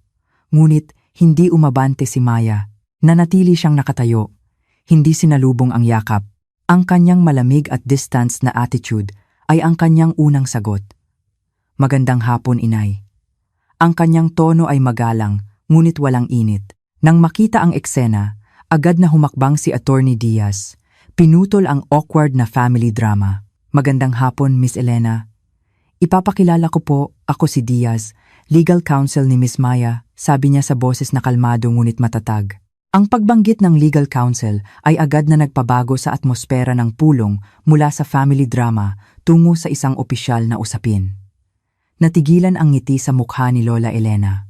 Tiningnan niya si Attorney Diaz nang may pag-iingat at pagkatapos ay bumalik sa pagtingin kay Maya nang may fake na tingin ng nasasaktan. Abogado? Bakit may abogado, anak? Ang problema ng pamilya ay maaari nating ayusin ng maayos. Pumasok po tayo at mag-usap sa loob, ma'am, sabi ni Attorney Diaz. Binaliwala ang tanong at magalang na inanyayahan silang pumasok. Umupo sila sa sala sa parehong sofa kung saan bumagsak si Lola Elena matapos basahin ang warning letter kahapon. Ironiko, ngayon ay nakaupo siya sa gilid ng sofa, tila tense at na-corner. Habang si Maya at si Attorney Diaz ay nakaupo ng kalmado sa tapat niya. Ang glass table sa pagitan nila ay naging pangunahing stage. Nang walang intro, binuksan ni Attorney Diaz ang kanyang briefcase at kinuha ang folder na ibinigay niya kanina kay Maya. Inilapag niya ang mga dokumento isa-isa sa ibabaw ng mesa. Huling habilin, wasiat, title, deed of sale. Miss Elena, ang aming pagdating ngayon ay upang muling ipatupad ang ipinahayag namin sa pamamagitan ng sulat kahapon, alinsunod sa batas na umiiral at ang huling habilin ng yumaong anak ninyo. Ang lahat ng pag-aari ng bahay na ito, kasama ang laman nito, ay lumipat na ng lubusan sa pag-aari ni Miss Maya at ng kanyang anak, si Junjun. Ang bawat salita na binibigkas ni Attorney Diaz ay parang tunog ng martilyo. Tiningnan ni Lola Elena ang mga dokumento na parang mga makamandag na ahas. Ang mask ng kalungkutan niya ay nagsimulang mag-crack. Hindi maaari, bulong niya. Ang lahat ng dokumento na ito ay totoo at pinatunayan ng mga ahensya ng gobyerno. Ma'am, patuloy ni Attorney Diaz nang may pasensya. Ang yumaong si Ginoong Marco ay inihanda ang lahat ng napakamaayos. Sa sandaling iyon, ang mask ni Lola Elena ay gumuho. Ang pagtanggi ay mabilis na naging nagngangalit na galit. Ang kanyang mukha ay namula at ang mga ugat sa kanyang leeg ay umumbok. Peke ang lahat ng ito. Sigaw niya, Itinuro ang mga dokumento gamit ang nanginginig na daliri. Hindi ako naniniwala. Hindi ito magagawa sa akin ni Marco, ang sarili niyang ina. Pagkatapos, ibinaling niya ang kanyang galit na tingin kay Maya. Ito ay gawa mo, ular na babae. Tiyak na inimpluwensyahan mo ang aking anak. Hinugasan mo ang kanyang utak upang labanan ang kanyang sariling ina. May kulam ka. Tahimik pa rin si Maya. Naalala ang mensahe ni Attorney Diaz na huwag magpadala. Tiningnan lang niya ang kanyang biyenan ng tingin na mahirap ipaliwanag. Nang makita ang katahimikan ni Maya bilang kahinaan, lalong nag-alab si Lola Elena. Tumayo siya, humihingal. Ang kanyang mga mata ay nag-aapoy dahil sa galit at kawalan ng pag-asa. Alam kong gumamit ka ng kulam, witchcraft, pellet love, potion, ang ginamit mo sa anak ko para sumunod siya sa iyo at kalimutan ang ina na nagbigay buhay sa kanya.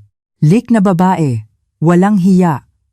Ang huling akusasyon na iyon ang akusasyon ng paggamit ng black magic upang manipulahin ang pag-ibig ng kanyang asawa ay ang pinakamataas na kahihiyan.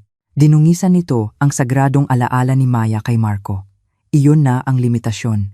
Ang galit ni Lola Elena ay lumampas sa limitasyon na isinulat ni Marco sa kanyang mensahe. Sa sandaling iyon, kumilos si Maya.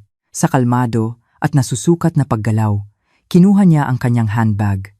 Ang lahat ng ingay sa silid ay tila tumigil, naghihintay kung ano ang gagawin niya.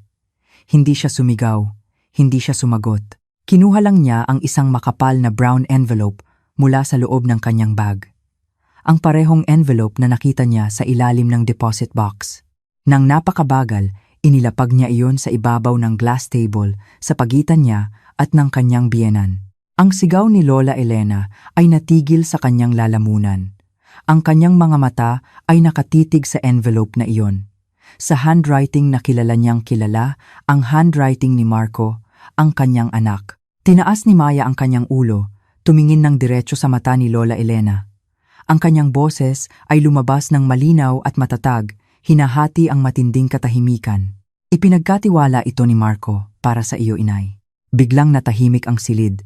Maging ang tunog ng wall clock ay tila nagpipigil ng hininga. Ang brown envelope ay nakalapag sa gitna ng mesa, naging sentro ng lahat ng tensyon. Tinitigan iyon ni Lola Elena na may magkahalong takot at pagtataka. Ang handwriting ni Marco doon ay napakatotoo. Isang echo mula sa nakaraan na dumating upang husgahan siya. Ang kanyang galit na kanina ay nag-aalab ay humupa, napalitan ng isang malamig na masamang pakiramdam na gumapang sa kanyang likod. Ano pa ito? Anong sorpresa pa ang inihanda ng kanyang anak? Sa magaspang na paggalaw, na sinusubukang itago ang kanyang nanginginig na kamay, inagaw ni Lola Elena ang envelope mula sa mesa. Pinunit niya iyon nang walang pasensya, kinuha ang ilang piraso ng papel na nakatupi sa loob. Si Attorney Diaz at si Maya ay nanood lamang ng tahimik, nagbigay ng espasyo para sa sandali ng katotohanan na ito na maipahayag. Nagsimulang magbasa si Lola Elena. Ang unang linya ay agad na tumusok sa kanya. Inay, isinulat ko ang liham na ito ng may napakabigat na puso. Isang liham na sana ay hindi mo na kailangang basahin. Hindi ito sulat ng paghingi ng tawad o sulat ng pangungulila ng isang anak. Ito ay isang liham ng paghaharap. Nagpatuloy si Lola Elena sa pagbasa at ang bawat talata na kanyang dinaanan ay parang layer ng balat na tinatanggal mula sa kanyang ego, inilalantad ang lahat ng kanyang kasinungalingan. Mula nang ipinakilala ko si Maya sa iyo, nakita ko na. Nakita ko ang iyong tingin ng hindi pagkakagusto. Ang paraan mo ng pagkumpara sa kanya sa ibang babae. Ang paraan mo ng pagparinig sa kanyang simpleng pinagmulan. Tahimik ako, inay. Tahimik ako dahil umasa ako na mababago ng oras ang iyong pananaw. Umasa ako na makikita mo ang kabutihan ng puso at katapatan ng babaeng minamahal ko. Tulad ng nakita ko, ngunit nagkamali ako. Ang aking pag-asa ay nawalan ng silbi. Tumatigas ang mukha ni Lola Elena. Naalala niya nang husto ang lahat ng pangyayaring iyon. Ang family party kung saan sinadya niyang purihin ang anak ng isang mayaman na kakilala sa harap ni Maya. Ang kanyang parinig tungkol sa pagluluto ni Maya na masyadong kampungan, provincial. Ginawa niya ang lahat ng iyon ng sinasadya, umaasa na magigising si Marco at iiwan ang babaeng iyon. Lumabas na hindi pala bulag si Marco. Nakita niya ang lahat. Nagpatuloy ang sulat. Ang tono ay lalong naging matatag at puno ng pagkadismaya. Alam kong hindi mo siya kailanman tinanggap ng totoo. At matapos isilang si Junjun, inakala kong ang presensiya ng apo ay magpapalambot ng iyong puso. Muli, nagkamali ako. Kaya mo pang humingi ng pera sa akin sa likod ni Maya, na may dahilan na para sa pang-araw-araw na pangangailangan. Samantalang alam kong ang budget na binibigay ko ay higit pa sa sapat. Nagreklamo ka sa akin na kuripot si Maya. Samantalang siya ang naghirap na ayusin ang aming finance para makapag-ipon kami para sa kinabukasan ni Junjun. Sinubukan mo kaming sirain. Ang isip ni Lola Elena ay lumipad sa isang hapon ilang buwan bago mamatay si Marco. Tumawag nga siya kay Marco sa opisina, nagreklamo tungkol sa kakulangan ng pera at sinisi si Maya. Tahimik lang si Marco sa telepono at pagkatapos ay nag-transfer ng pera nang walang maraming komento. Inakala ni Lola Elena na naniwala sa kanya ang kanyang anak. Ngayon ay napagtanto niya na ang katahimikan ni Marco ay hindi tanda ng pagsang-ayon, kundi tanda ng matinding pagkadismaya. Habang lalo siyang nagbabasa, lalong gumuho ang kanyang depensa. Ang sulat ay isang salamin na nagpapakita ng lahat ng kasamaan ng kanyang ugali na matagal na niyang itinago sa likod ng mask ng pagiging ina. Ang kasukdulan ay ang talata na nagpapaliwanag ng dahilan sa likod ng huling habilin. Kaya, inay, huwag mong sisihin si Maya sa huling habilin na ito. Ang huling habilin na ito ay naroroon hindi dahil sa kanyang impluwensiya. Ang huling habilin na ito ay naroroon dahil sa iyo, dahil kilala kita ng mas mabuti kaysa sinuman. Alam ko na, kung hindi ko ito gagawin, kukunin mo ang lahat. Kaya mo pang itaboy ang aking asawa at anak, ang sarili kong dugo, para sa pera at bahay. Ang huling habilin na ito, ang tanging paraan ko para protektahan sila kapag hindi ko na kaya. Ito ang consequence ng sarili mong ginawa. Natigilan si Lola Elena. Ang isang pagtanggi ay natigil sa kanyang lalamunan. Wala na siyang mababato pa. Ang kanyang sarili niyang anak ang nagsulat ng kanyang hatol. Hinusgahan siya at napatunayang nagkasala ng sarili niyang anak at pagkatapos ay dumating ang huling blow. Ang blow na hindi lang nagpabagsak sa kanyang dangal, kundi nagwasak din sa foundation ng kanyang kinabukasan. Bilang huli kong tributa. Tribute.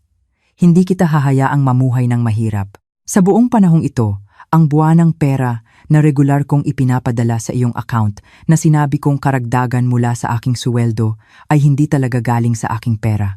Ito ay investment fund mula sa natitirang retirement fund ng yumaong ama na pinamahalaan ko. Sinadya kong gawin iyon para maramdaman mo pa rin ang respeto. Gayunpaman, gumawa rin ako ng kasunduan sa bangko. Kung magkakaroon ng legal na dispute sa aking asset na involve ka o kung ang huling habilin na ito ay opisyal na babasahin ng abogado, ang pagpapalabas ng buwanang fund na iyon ay titigil ng permanente sa parehong araw. Naayos ko na ang lahat. Patawarin mo ako, inay. Matutong mamuhay ng mag-isa. Ang papel ay nahulog mula sa kanyang kamay, lumipad at nahulog sa sahig sa pangalawang pagkakataon sa loob ng 2 araw. Pero sa pagkakataong ito, ang epekto ay mas nakakawasak. Hindi lang ang bahay ang nawala. Hindi lang ang mana. Ang tanging pinagmumulan ng kanyang kabuhayan, ang huli niyang safety net, ay naputol na. Hindi lang nagtayo si Marco ng kuta para protektahan si Maya. Sinira rin niya ang palasyo ni Lola Elena hanggang sa foundation nito. Isang garalgal at paraw. Horse, na boses ang lumabas sa kanyang bibig. Mas parang daing ng nasaktang hayop kaysa boses ng tao. Hindi Marco, anak ko. Tiningnan niya si Maya na ngayon ay walang laman ang mga mata. Wala nang galit, tanging lubusang pagkatalo. Ikaw, kaya mo bang gawin ito sa ina na nagbigay buhay sa iyong asawa? Bulong niya, isang huling malungkot na pagtatangka na humingi ng simpatiya. Si Maya na kanina ay bato, ay sa wakas ay tumingin ng diretso sa mata ng kanyang biyenan.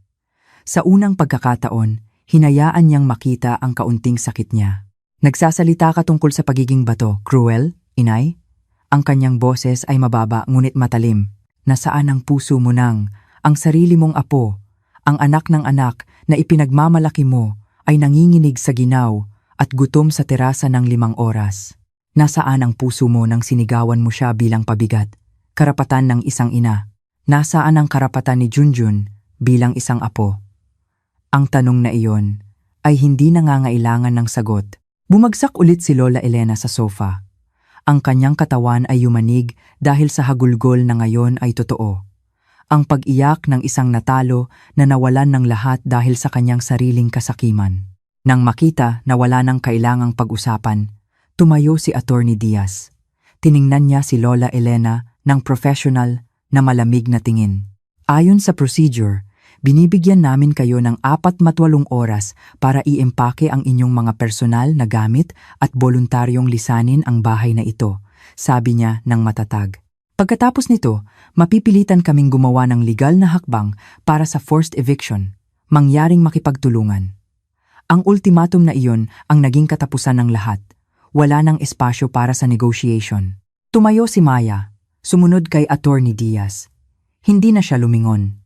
Hindi na niya kailangang makita ang pagkasira ng babaeng iyon nang mas matagal pa. Nang lumabas siya ng pinto, dumaan sa karatulan ng IB Nebenta na malapit na niyang tanggalin at huminga ng malayang hangin. Hindi niya naramdaman ang euphoria ng tagumpay. Naramdaman niyang hollow, malungkot, ngunit payapa rin. Tapos na ang labanan. Ang hustisya na inihanda ng pag-ibig ng kanyang asawa mula sa likod ng libingan ay sa wakas ay naipatupad. Iniwan niya si Lola Elena sa loob ng bahay na iyon nang mag-isa upang magdalamhati sa mga puwing debris na nilikha niya sa sarili niyang mga kamay. Ang 48 oras ay parang isang eternity na puno ng pagkakabog. Si Maya at Junjun ay ginugol ang 2 araw na iyon sa boarding house ni Tess sa isang kakaibang paghihintay.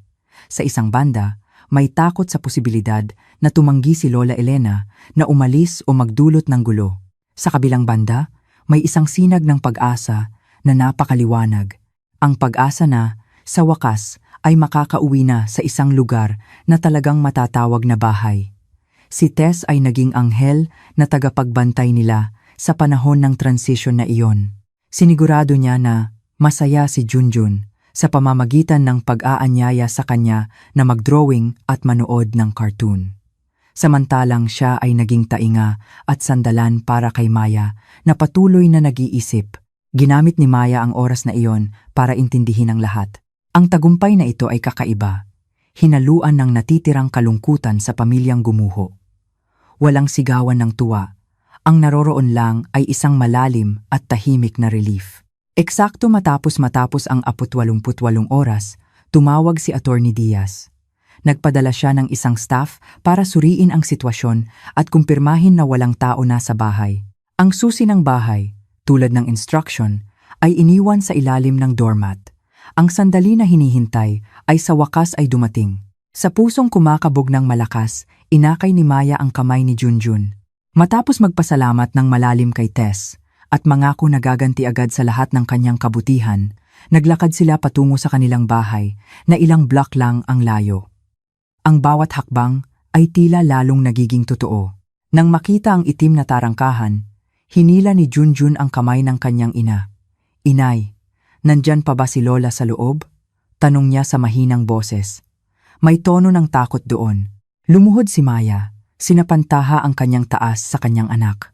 Hinawakan niya ang 2 maliit na balikat at tiningnan ang mga mata ni Junjun ng may malambot ngunit matatag na tingin. "Wala na si Lola, mahal. Ngayon bahay na natin ito, Inay at Junjun lang. Ligtas na ang lahat ngayon."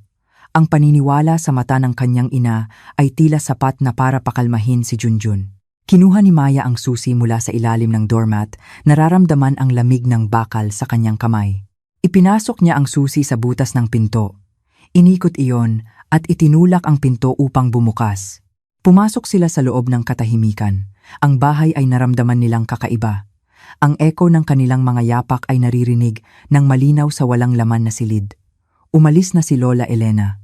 Dinala niya ang lahat ng kanyang personal na gamit. Ang kanyang kwarto ay talagang walang laman. Nag-iwan lang ng kama at lumang wooden cabinet. Wala na ang kanyang mga larawan, ang kanyang mga ceramic display, o maging ang amoy ng kanyang paboritong medicated oil na dati ay laging naaamoy. Ang kanyang pag-alis ay tila sinipsip ang lahat ng lumang enerhiya na nakakabigat mula sa bahay na iyon.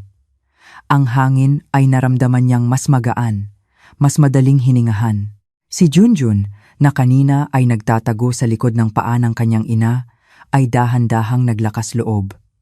Ang kanyang bilog na mga mata ay nagmamasid sa paligid. At pagkatapos, tila napagtanto na ang banta ay talagang nawala. Binitiwan niya ang kamay ng kanyang ina at tumakbo patungo sa sarili niyang kwarto. "Mga laruan ko!" sigaw niya ng masaya. Nakita niya ang lahat ng kanyang mga laruan na nakatago pa rin ng maayos sa loob ng box. Si Lola Elena, sa kanyang pagmamadali, ay hindi na nagkaroon ng oras na guluhin ang mga gamit ng kanyang apo. Ang tunog ng masayang tawa ni Junjun ay nagsimulang punan ang kawalan ng bahay na iyon, parang unang musika na tinugtog sa isang bagong stage. Ang tunog na iyon ay tanda na ang buhay ay bumalik na. Nang makita ang kanyang anak na masaya, naramdaman ni Maya na uminit ang kanyang puso. Inilapag niya ang kanyang bag at nagsimula ng isang ritual. Hindi lang ito basta paglipat bahay. Ito ay isang proseso ng reclamation. Bawiin ang kanilang espasyo sa buhay. Ang una niyang ginawa ay buksan ang lahat ng bintana at pinto sa buong bahay, hinayaan ang hangin sa hapon, at ang natitirang sikat ng araw na pumasok, itinaboy ang stuff na hangin at ang masasamang alaala na naiwan. Pagkatapos ay pumasok siya sa master bedroom. Ang kanyang silid-tulugan kasama si Marco noon na ginamit ni Lola Elena sa nakaraang buwan. Hinila niya ang bedsheet, pillowcase at kumot mula sa ibabaw ng kama. Nang may pagkasuklam, iginulong iyon at inilagay sa malaking trash bag. Hindi niya iyon lalabhan. Itatapon niya iyon kasama ang lahat ng bakas ng babaeng iyon. Pinalitan niya iyon ng malinis na bedsheet na dinala niya mula sa kanyang bag. Bedsheet na may motif ng maliliit na aster flower na binili niya noon kasama si Marco. Sa loob ng ilang oras, naglinis siya ng bahay nang walang pagod. Winalis niya ang bawat sulok, nagmop ng sahig gamit ang lemon-scented cleaner na sariwa at pinunasan ang alikabok mula sa bawat surface. Ang bawat paggalaw ng pagwawalis at pagmomop ay parang isang simbolikong aksyon, tinatanggal ang maruming nakaraan at inihahanda ang isang malinis na canvas para sa kinabukasan. Nang gabing iyon, sa unang pagkakataon, nagluto siya sa sarili niyang kusina na may payapa na pakiramdam. Simpleng menu lang, mainit na kanin at fried egg with soy sauce na paborito ni Junjun. Umupo silang dalawa sa mesa. Kadalasan, ang hapunan sa bahay na ito ay laging sinasamahan ng masasamang tingin o matatalim na parinig mula kay Lola Elena. Pero ngayong gabi, tahimik lang at komportable na sinasabayan ng selote, chatter, ni Junjun tungkol sa kanyang dinosaur. "Inay, masarap ang itlog," sabi ni Junjun na puno ang bibig. Ngumiti si Maya, isang totoong ngiti na umabot sa kanyang mga mata. "Kumain ka ng marami." "Ha, Jagoan, champion ni inay." Unquote. Sa simpleng sandali na iyon, sa ilalim ng mainit na dilaw na ilaw, naramdaman ni Maya ang totoong tagumpay.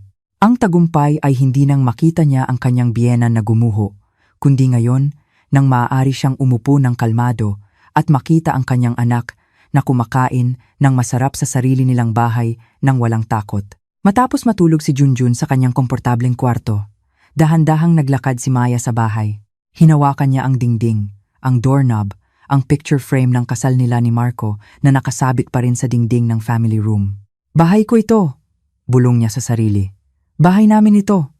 Ang kaligtasan na matagal nang nawala ay bumalik at yumakap sa kanya. Naramdaman niyang protektado siya hindi lang ng dingding ng bahay na ito, kundi ng pag-ibig ni Marco na hindi kailanman naglaho. Pumasok siya sa kanyang kwarto at nagdesisyon na ayusin ang natitirang mga gamit ni Marco na nasa loob ng aparador. Sa pinakailalim na drawer ng study table ng kanyang asawa, nakita niya ang isang maliit na wooden box. Naalala niya na laging nakalock ang drawer na iyon. Dahil sa pagtataka, kinuha niya ang keychain ng motor ni Marco na nasa loob ng deposit box ng bangko. Ang isa sa maliliit na susi sa keychain ay tugma sa butas ng susi ng drawer. Bumukas ang drawer nang may mahinang tunog. Walang gaanong laman, ilang lumang passbook lang at isang tumpok ng papel. Ngunit ang kanyang mga mata ay tumigil sa isang puting envelope na nakalapag sa pinakatuktok. Ang envelope na iyon ay hindi sealed. Sa harap nito ay nakasulat ang pangalang Ina sa handwriting ni Marco. Ang sulat na ito ay tila mas luma. Ang papel ay medyo mas kusam kaysa sa sulat na ibinigay niya kay Lola Elena kahapon. Ito ay ibang sulat. Isang sulat na isinulat ngunit hindi kailanman na ipadala. Ang kanyang puso ay kumabog. Ano pa ang gustong iparating ni Marco sa kanyang ina nang walang pag-aatubili?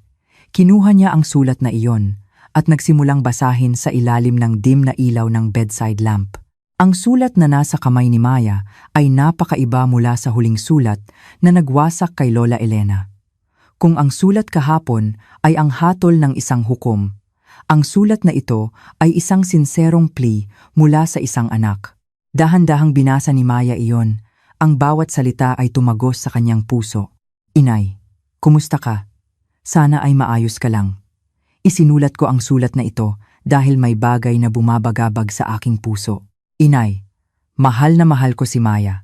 Siya ay isang mabuting asawa at ngayon ay isang pambihirang ina para kay Junjun, ang iyong apo. Pero bakit parang hindi mo siya makita? Nakikiusap ako. Inay, tanggapin mo siya bilang sarili mong anak. Buksan mo ang iyong puso para sa kanya at para kay Junjun.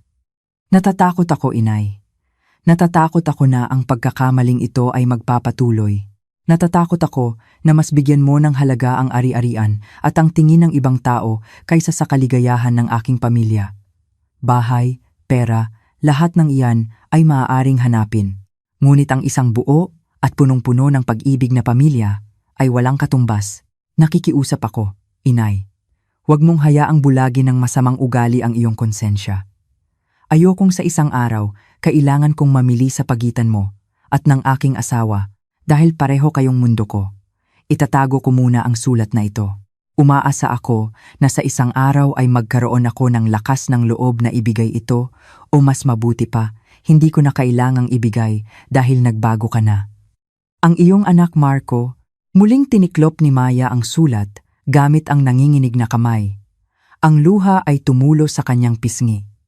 Hindi na luha ng kalungkutan sa kanyang kapalaran, kundi luha para sa kanyang asawa. Si Marco ay matagal nang naghihirap ng tahimik. Nakulong siya. Sa gitna, sinusubukang maging tulay sa pagitan ng inang nirerespeto niya at ng asawang mahal niya. Ang sulat na ito ay patunay na sinubukan ni Marco ang daan ng kapayapaan. Nagmakaawa siya, umasa, at nagdasal para sa pagbabago na hindi kailanman dumating. Ang pagkabigo ni Lola Elena na magbago ang siyang nagpilit kay Marco na maghanda ng drastikong protection plan. Ang pagbabasa ng sulat na ito ay nagbigay kay Maya ng closure. Lalo niyang naintindihan kung gaano kalaki ang pag-ibig at responsibilidad na pinasan ng kanyang asawa ng mag-isa. Ang oras ay lumipas, ang linggo ay naging buwan. Ang bahay sa Kalye Sampaguita ay talagang nag-iba. Ang dingding na dati ay malamig ay ngayon ay mainit dahil sa tawa ni Junjun at amoy ng luto mula sa kusina. Si Maya, sa kapital na naiwan ni Marco at ng isang bagong spirit, nagsimula ng isang maliit na lutong bahay catering business. Nagluto siya ng mga paborito niyang menu, mga resipe na mana mula sa kanyang ina. Ang mga order ay dumating mula sa word of mouth mula sa mga kaibigan ni Tess sa opisina at kumalat sa paligid. Ang kanyang negosyo ay nagsimulang lumago.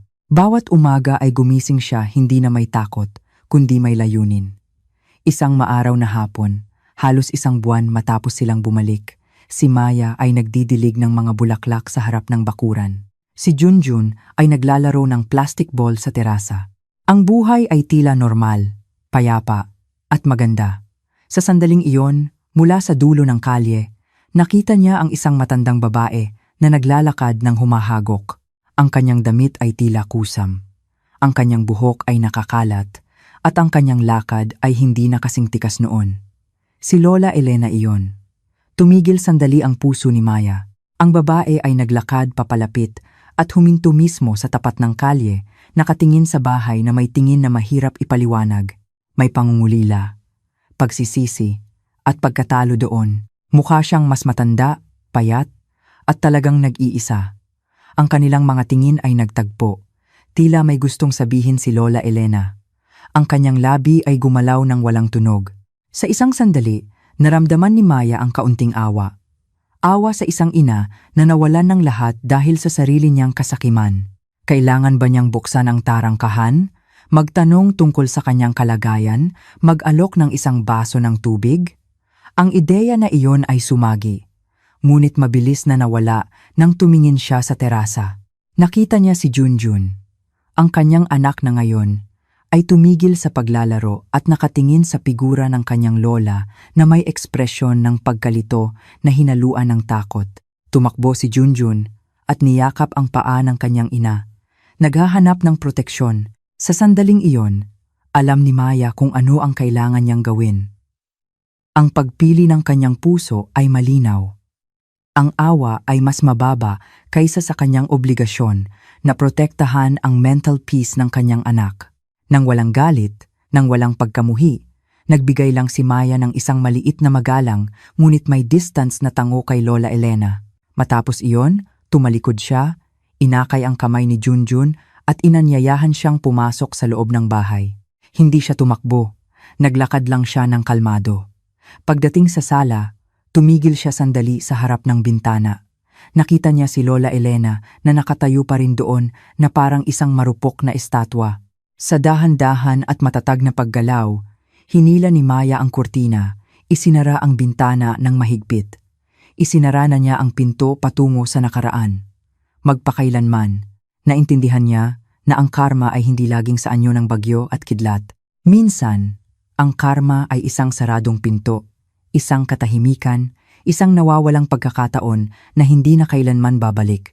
Habang niyayakap niya si Junjun para pakalmahin, tumunog ang kanyang telepono na nakalapag sa mesa. Isang hindi kilalang numero. Sa pag-aatubili, sinagot niya iyon. Magandang hapon. Ito ba talaga si Miss Maya, ang may-ari ng dapur ni Ina Catering? Tanong ng isang palakaibigang boses sa kabilang linya. Opo, ako nga. Sagot ni Maya. Ipakilala ko po, ma'am. Ako po ay galing sa isang venture capital na kumpanya. Nasubukan na po namin ang ilan sa inyong mga menu at napahanga kami.